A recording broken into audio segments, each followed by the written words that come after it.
He's Vince Carter, the Hawks guard / forward, and joins us on the program. Vince, good morning. How are you? I'm doing well. How are you doing? I'm doing okay. Are you a football fan?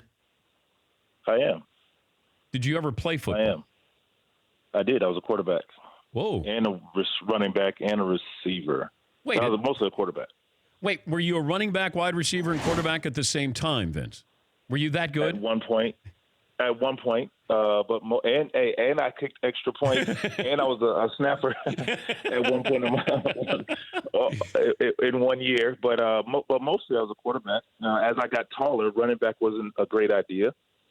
How good were you? I was decent. I was decent. I was going to play in the varsity until I broke my wrist in a intramural basketball game, and the doctor. This is high school. The doctor said you had to make a decision on a sport because of just a lot of pounding, basketball, of course, and football, because what football is going to do to me. And I think I made the right decision. I think you did too. Yeah. But I think you'd be great on blocking extra points and field goals, I'd think. Oh, for sure. I made a living out of that too. I was everywhere, man. Back in the day, as a young Vince, I was around the field. I played a little defense, played a little safety back there. It's one of those things. Pop Warner football was one of those things. You get as many athletes as you could. You just teach them a bunch of positions, and obviously, as you get older, you kind of fall in place to a position that is comfortable or that works with your abilities. And I fell in love with the quarterback position, and that's something I did. I played. What's the most points you scored in high school? In basketball? Yeah. 50 in 3 quarters. And that's 8-minute quarters, isn't it? Yeah. But when you see something like Klay Thompson the other night, like how many points do you think he could have had if they just said, you know what, just go get him, Klay? He was probably on pace to put up we were on pace to see another 80-point night, I think.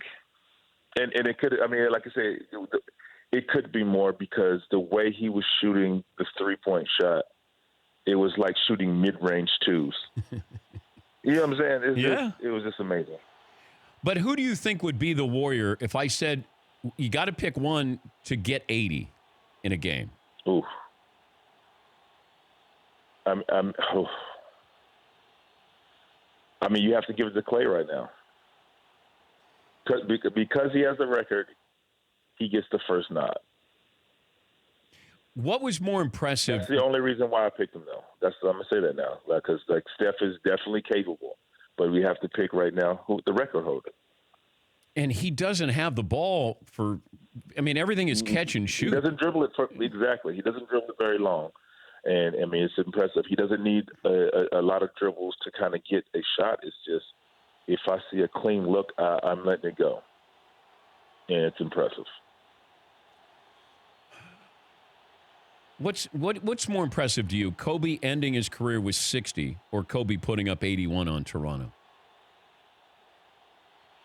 Oh, Jesus. I think if you're going to go out and end your career, maybe he said, I'm going to go get 60 on tonight. It doesn't matter who it is. I don't care how good the defender is. I'm getting 60 on my last game. It's amazing. 81 was amazing in itself, but I think when you're going out with 60 on your last game, it's pretty darn good. Do you think the Hawks would let you go out like that, Vince? Oh, I think it's situations with they weren't going to the playoffs, the Lakers. It just depends on what the situation looks like, and if I'm in a rhythm, let me rephrase that. If I'm in a zone like that, maybe, but I doubt it. Yeah, that feeling of when you get to shoot whenever you want. That's a great feeling. That's a great feeling. You can shoot yourself in rhythm at any point. So you can start off 0 for 8 and still shoot. I mean, that's just it's a great feeling. All right. If I gave you the opportunity to write the final chapter here, so the final shot you take in the NBA, what kind of shot and who's guarding you? My final shot, I hope nobody's guarding me. Well, no, you're going to make it. You're going to make it. I'm going to make it. Yeah. Okay, cool. Yeah, you're making it. Ooh, now. All right, guys. That's good. I want it to be a dunk. I really do. And who are you dunking over? Oh man, you're still dunking at 41, so why not go out on a dunk? I mean, I think for me it'll be great to see. It's either a dunk or a game winner. I'm still, if it's a dunk, I want to be by myself so nobody gets hurt. For one, and if it's a game winner, I want to go out on probably Dirt. Because he's right there with me. Two old guys going at it, and I happen to sink a game-winning fadeaway or something, 3. Yeah, over my guy Dirk. Does it hurt more going up for a dunk or coming down from a dunk? Definitely coming down. Like going up's not bad. Like when you're up there in the air, like gravity kind of just is your friend. But when it's had enough and it kind of just drops you out of the air, it's now time for the shock absorbers that you have or do not have to take over. And some days are better than others. In recent years, that's why when I dunk, I try to hold on to the rim just to make sure the landing's a little easier. But the way the game is now and the pace of play, you can't do that. The longer you hang up there, the team is probably at half court by the time I land. So it's like, hey, make sure you get the 2 and just get on back. He's Vince Carter, the Hawks guard forward. Now, I was going to wait to mention your age. You brought up your age. So you're 41. You'll be 42 in January, right? Yeah. Wow. Mm-hmm. 42. Yes, man. Does Trey, okay, what does Trey Young call you? VC. Oh, so he doesn't go most of the time. Every now and then. He comes with a OG, I get OG a lot now. That's all right. But he could be your son. Yeah, I'm used to it now. He could be your son. No, that's crazy. That's crazy. Wild. Do these guys know? I'm one with that now. But do you show them that before. YouTube video and just say, hey, just a reminder here, you little punks? They see it and they're like, and sometimes like, yeah, man, I remember. She's like, oh, no, I know. I remember. Okay. I remember when you did this and such, and it catches off guard, but that just lets there is hope for these kids because they're basketball fans, and not only are they on there just for social media, they watch the history of basketball.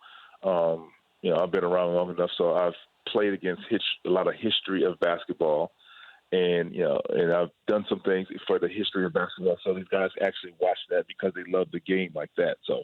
It's pretty cool when one of these young guys will say something about what they remember from back in the day when either they weren't alive or just being born, or just like young kids. I mean, some of these kids, like some of the things that I did, they were really 2, 3, 4 years old and probably wasn't paying attention or remember the game, but they still watch those video clips. Thank God for YouTube. And able to put those VHS games on an HD where it still looks decent. Would you, with the growth of the 3-point shot, I mean, basketball has changed here since Steph Curry came into the league. But if you were coming in now, what kind of player would you be the same player? I still think I'd be the same player. I of course more than likely utilize the 3 a little more. But I mean, if I was young Vince coming into this league now, I still would, attack the rim and do what I do. I mean, I believe when you have a player, I know the mid-range game is obsolete and something that teams don't really use or want used. And I didn't use the mid-range game that much, but it's just something like I want to get in the paint. I wanted to just attack the rim, and the 3-point shot is something I did use.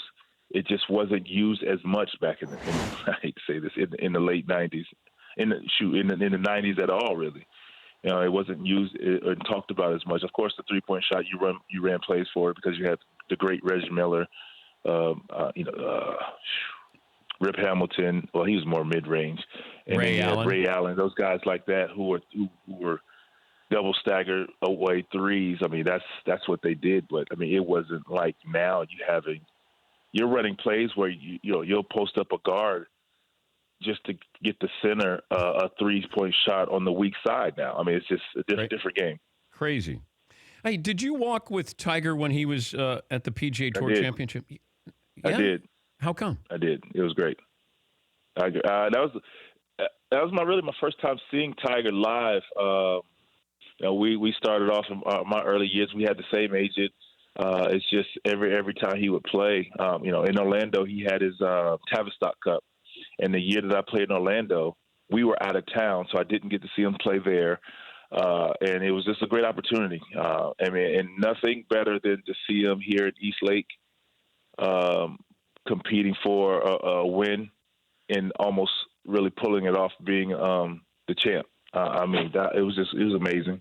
It was amazing. I was definitely in fan mode that day, and I tried to play it cool, like, it's Tiger, it's cool, but man, it's amazing to see somebody in their field. I mean, we all know Tiger Woods, how great he is when you watch it on TV, but when you see something like that, what he did live, and understanding how impactful that was, I think, when he pulling up on 18 and seeing that crowd follow him, and I was already on the green. I was green side, and you see like everybody walking up, and you're like, man, where is he? All of a sudden, Tiger appears out of this crowd. It was unbelievable. That's a commercial in itself. Yeah, that was a crazy scene. Crazy scene.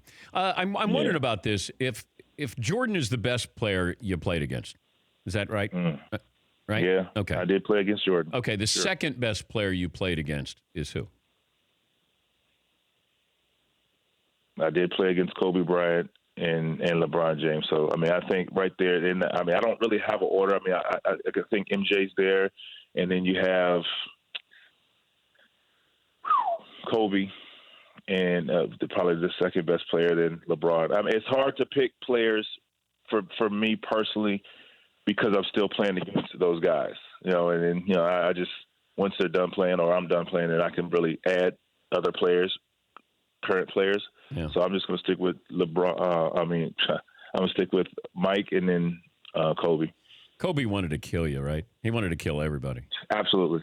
And we played together. And I think the level of competition and respect I think the respect you show for players particularly back in that day, was not giving them any respect at all. And that's how you understood. That's what made great basketball, first of all. And you knew when you played Kobe, whether you weren't having a great day, weren't feeling well, you better figure it out because he was going to be in attack mode on both ends. And I mean, he made for great basketball. I think the same thing was with MJ. I don't care how old he was. He was still putting up numbers. And for as many players like myself, young guys, Kobe, everybody, Stack, all of the guards, T-Mac, everybody who wanted that opportunity to really make their mark on MJ. It wasn't as easy as you thought. And he was 40. I mean, I don't know if you remember the play. He caught Ron Mercer's layup off the glass, 2 hands off the backboard. It was just amazing to see. And it was just a great challenge. And I can say that I've played against the elite of the elite in Michael Jordan. I mean, I don't know if you remember All-Star Atlanta, his last All-Star game. I was a starting guard, and I had a brief, I don't want to call it argument, but, we were just talking about, hey, Mike, this is your last All-Star game. You're starting. No questions asked. And, Mike was like, hey, man, you earned it. You go ahead. I was like, man, you're not getting me blackballed from the NBA. And it was just great to be. I mean, it was a great moment to be a part of, though, because that's like a piece of history for me. We remember the unbelievable fadeaway that I felt that we should have ended the game right there that he hit over Sean Marion. on his last All-Star game. But, I mean, it was just great to be a part of. Okay, but wait, Vince. Be in a situation to do that. If Mike went to NC State or Duke instead of North Carolina. I mean, he still would be the greatest. Okay. You just look at him different. You still look at him different. But would you have given him your starting role in the All-Star game if he was a Dookie? Still. Okay, all right. Well, you have to because, I mean, his body of work and the pedestal that he stands on demands it.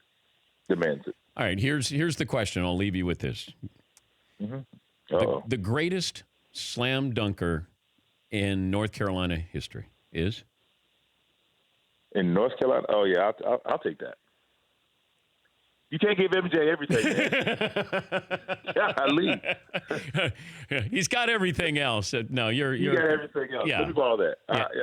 Yeah. He's right there. I mean, like I said, just walking, into that gym. That's one of the things that I think every Carolina player will say this. But walking in the gym, of course, the first person I think every person looks for is MJ, and we know what he did in college, and of course in the NBA, and his ability to dunk. So I said, I might not end up being the greatest player or as good as him, but there's something that I can do that can kind of have people thinking, hey, maybe. And so that dunk contest was one of the things that, I made my mark for. I studied, and we've talked about this, I think, a lot of times in person and on the phone. It's just the dunk contest was kind of like my moment in time where I said, I want to shock the world and wow the crowd for years to come. I just didn't know it it's have its effect like it's had, and I'm thankful for it. I still wish you would have taken that music scholarship to Bethune-Cookman and played and played basketball for Bethune-Cookman instead of North Carolina. How about that? Yeah, you had to go play for North Carolina. Could have played for Bethune-Cookman. Yeah, I mean, Dean Smith comes to my phone like, hey, I have a scholarship if you're interested or whatever. Yeah, sure, I'll let you know.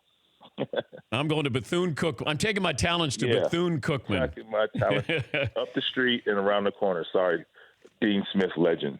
Hey, Vince, good to have you on again. Have fun this season, and always appreciate catching up with you.